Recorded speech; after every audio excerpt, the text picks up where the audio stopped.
If pus-filled chicken nuggets transformed a school full of prepubescent psychopaths into zombies, what would you do? Clint just wanted to make a few quick bucks substitute teaching at his hometown elementary school, but he and the rest of the neurotic freaks on staff are about to have the school day from when a random chicken nugget turns a 5th grader into patient zero for the zombie apocalypse. I'm going to break down the mistakes made, what you should do, and how to beat the kid zombies in Cooties. Cooties begins by trying to turn me into a vegetarian, which I don't appreciate at all. From chicken farm to chicken nugget factory, a sick rooster's contaminated flesh is plucked, sliced, and processed before being deep fried and served to little Shelly as part of a well-balanced school lunch. As she bites down, gray infection erupts from the nugget like pus from a boil.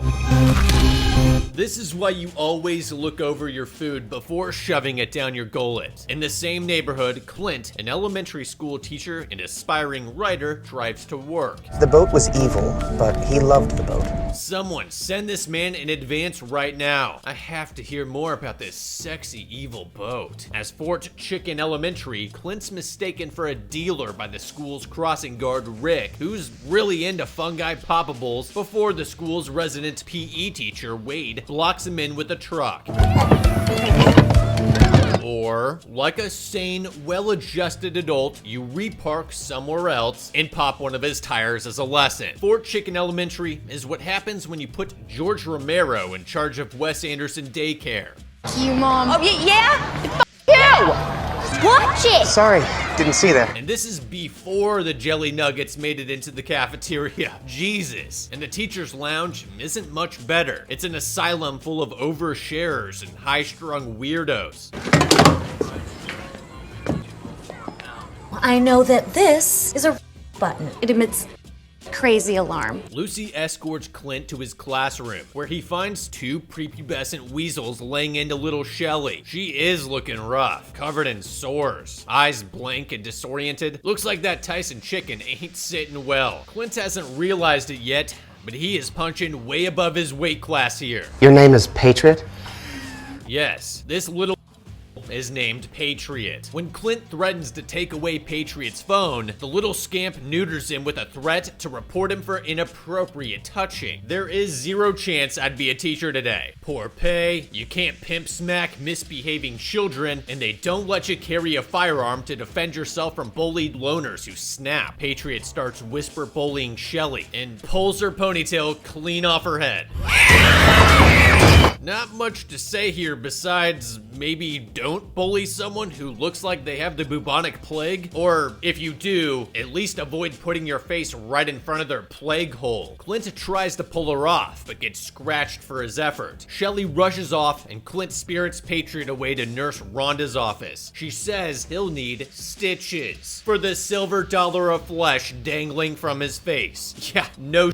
Pull that thing away, and I bet you'd see clear to his teeth. Clint needs to get him to a hospital ASAP. After dog and cat bites, human bites are the next most common, and they pack a serious punch in terms of infection rates and side effects. Bites that break the skin basically inject the victim with all the pathogens, viruses, and bacterial strains swimming around in the human's mouth. Even bites from clean mouths can cause wounds that require prophylactic antibiotics. With that fun out of the way, recess begins and the playground swells with pandemonium. Patriot's second in command spots little Shelly trying to dig her way out of the fence line and confronts her, only to get clawed by her dirty, ragged fingernails. What did I say about getting in the leper's face? One second, he's just your normal, everyday miniature psychopath, and the next...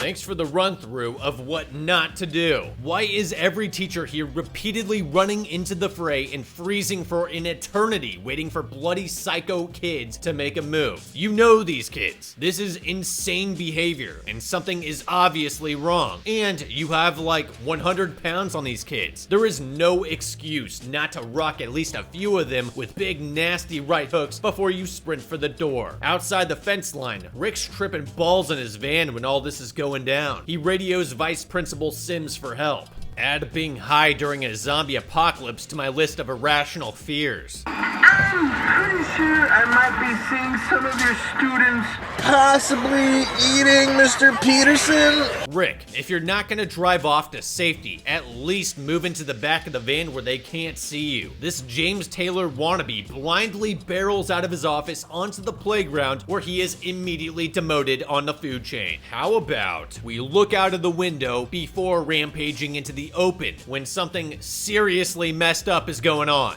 Not believing your unreliable crossing guard, I totally get, but it is utter chaos out there. There's blood and guts everywhere, which you would have seen from the safety of the door. Now, they've cut off your escape route, and these little psychos are turning you into shredded meat. Back in the teacher's lounge, the dwindling administrative staff of Fort Chicken Elementary have remained shielded from the mayhem by 2 inches of window glass and Clint's unsubtle flirting with Lucy, at least until the socially awkward guy brings them to their senses. Oh look, carnage!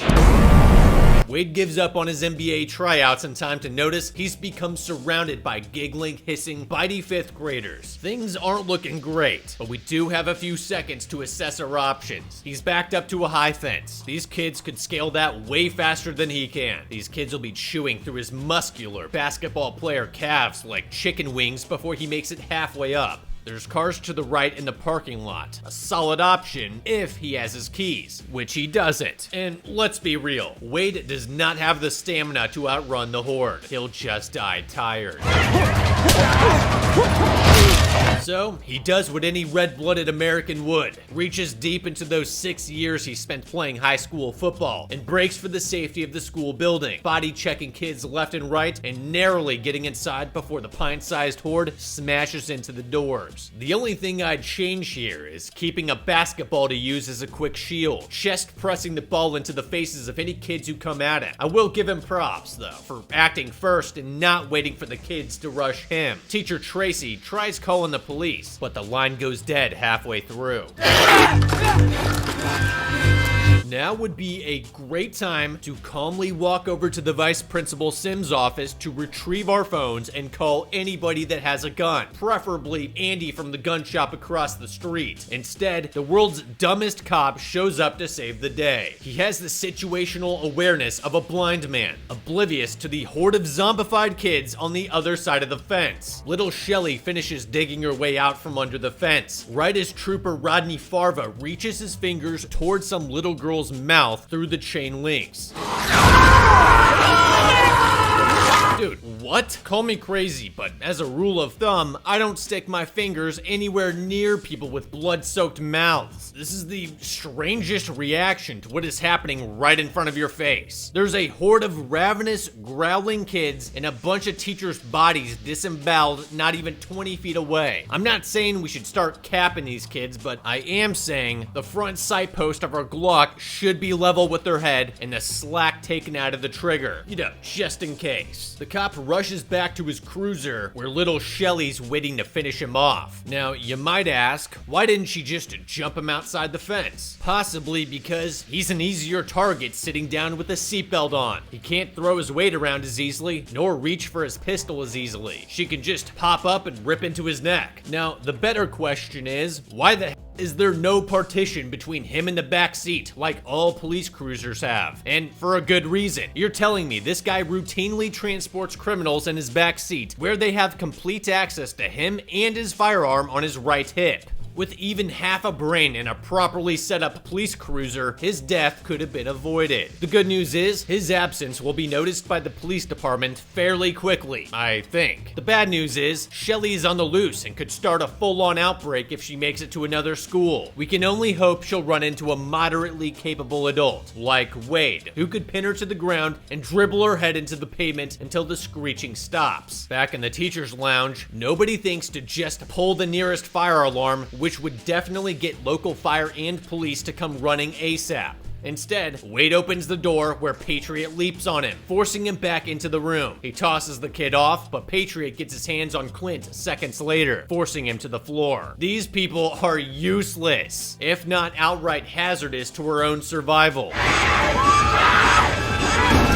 Where are you all going? Push that cabinet to the floor so the doors are facing down. Then tip that vending machine on top of it. Don't give him the chance to escape later. Out in the hall, they encounter another random teacher who immediately runs out the front door and gets torn apart off screen. I mean, the less dead weight, the better, but somebody barricade the door. Down another hall, they encounter a single kid and reroute into the library, where they realize it's Calvin, the only non-zombified kid still left. Back in the teacher's lounge, again, Patriot breaks out of the cabinet and opens the floodgates. Look, at this point in zombie lore, if you don't know to immediately barricade outside doors and windows in the event of an outbreak, you're already a lost cause. Here, it's even more important since schools are notoriously ill-equipped to handle even the most basic emergency. They're built for clear lines of sight throughout the hallways and even into the classrooms. Ideal for spying on students. Not so much when the tables are turned against you by ravenous demons with claws and teeth. The teachers take shelter in a music room with a windowed door. Good thinking. Calvin tells them the kids have cooties. The adults, if we even want to call them that, start arguing about the best course of action, and things get personal real quick. Writing a stupid book that no one wants to read about some guy who wants to a boat? Everybody needs to stay calm. Yelling is just ringing the zombie dinner bell. Wade wants to leap down to the ground from this level and sprint to their cars. Clint wants to go for the cell phones locked away in the principal's office to call the CDC. Clint's idea would be great if they'd bothered to barricade the school doors like they should have and trapped Patriot. So this couldn't happen.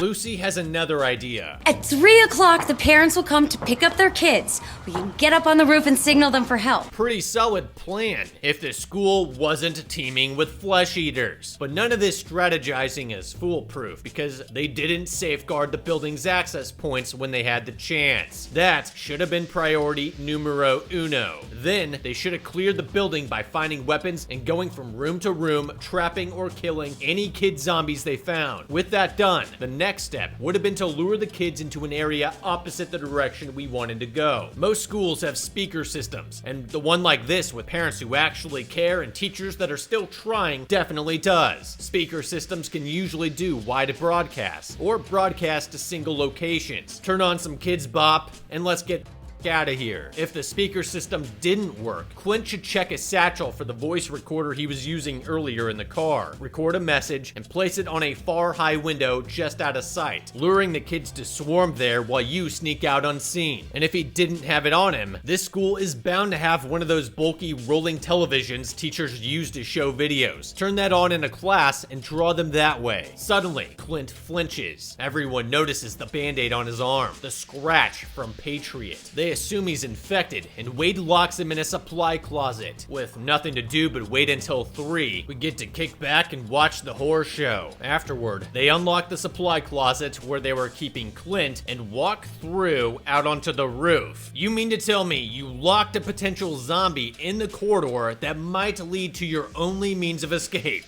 And you could have been out on the roof this whole time trying to flag down help. I hope those teething toddlers rip you to shreds, especially the guy who wants to boat. When they go outside, there's already a parent pulling into the school lot. They try to wave her down, but she's on her phone. Her infected son, Racer, gets in the car and tears into his baby brother before baby bro tears into their clueless idiot mom. Suddenly, the second healthy kid grabs Tracy's leg. The entire staff screams, alerting the zombies, forcing them back inside the building as the kid Z's take over the roof. Oh my god, shut the door. They rush into a room, but not quick enough. The blonde menace latches onto Doug's leg. Wade gets the door shut and picks up a fire extinguisher. You all knew this was coming, but maybe turn your head away so you don't get blood in your eyes and end up like that poor guy in 28 Days Later. Doug's immediate response to seeing Blondie's body is somehow worse than Wade bashing his head in. Why is his blood black?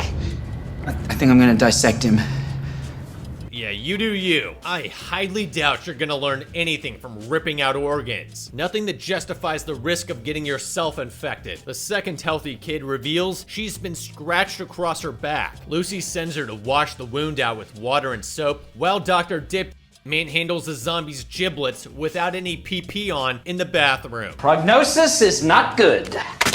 He tells them that he suspects the virus is only dangerous if you haven't gone through puberty. Suddenly, because someone ran out of story and something ought to happen in this zombie movie, Calvin goes into a diabetic coma. Of course. The one kid. The lights go off and alarms start to sound and someone with keys approaches the door. The janitor, Mr. Hitachi, appears with a flashlight, as if it isn't barely 3 p.m. outside. A far door bursts open. Infected kids rush in, forcing the gang to run again. Hitachi ferries them into the janitor's area, where he also lives, like some sort of house elf. Over Hitachi's walkie-talkie, they hear news of a citywide evacuation. They're alone, so it's either figure a way out or die. Clint notices one of those classic Die Hard air ducts poking out of the wall, and Hitachi produces school blueprints like he's been casing the joint for a heist. Clint lays out their plan. We get Calvin something from the vending machine and take the duct as close to the parking lot as possible. Not a terrible plan, besides inevitably having to outcrawl the kids once they hear you bumping around in the vent shaft.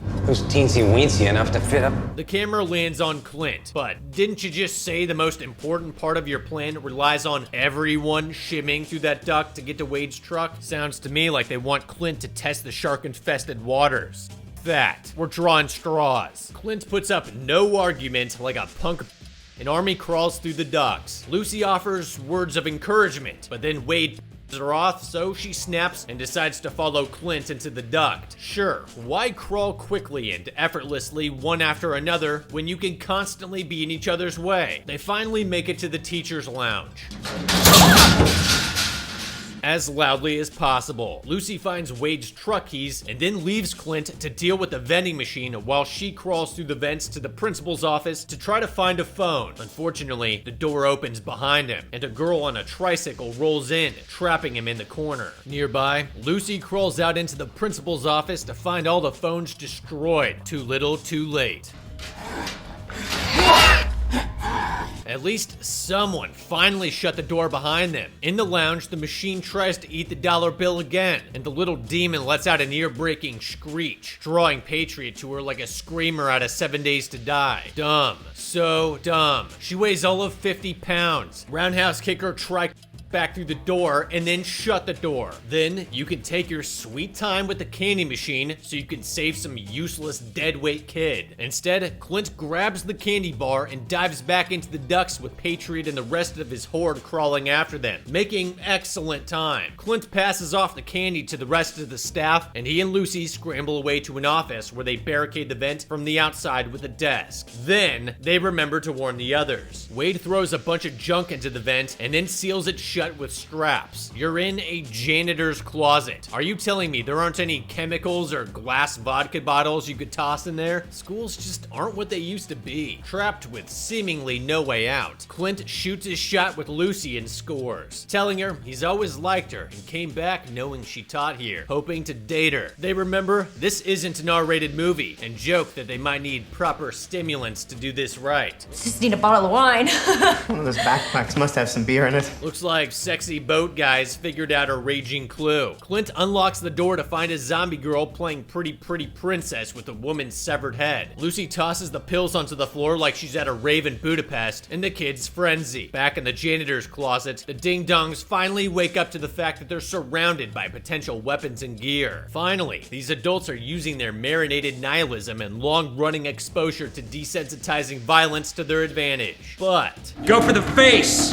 It's the weak spot! dude, maybe if that ball cannon can blast him at 98 miles per hour. Otherwise, leave the face shredding to Hitachi with his garden shears. Going full commando is great if you're packing heat, like Arnie was. For this ragtag team of dumpster divers, I'd be working in pairs to help reduce the risk of failure. Pair up so that one person takes the zombie to the floor and the other puts them out of their misery. So, the ball cannon and the drum cymbal spear, or Doug's laser gun and the gardening shears. Work as a team to lay them down and finish with the full decapitation. Clint and Lucy emerge from hiding to discover the pills have knocked out the zombie kids. They don't take the time to double tap them like they should. Idiots. Instead, they reunite with the rest of the team. As a group, they move down the hall, Wade knocking out kids with fastballs with surprising accuracy.